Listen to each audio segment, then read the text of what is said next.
वो कौन सा फल है जो गर्मियों में पानी की कमी पूरी करता है?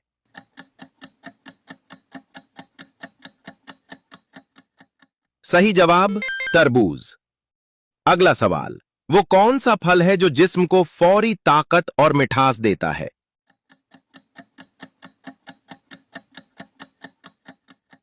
सही जवाब खजूर। अगला सवाल, कौन सा फल कब्ज खत्म करने में मदद देता है?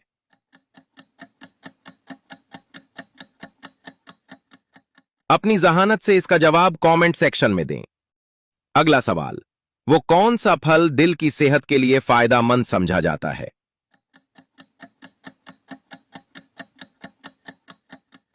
सही जवाब सेब। अगला सवाल, कौन सा फल विटामिन सी की वजह से नजला जुकाम में मुफीद माना जाता है?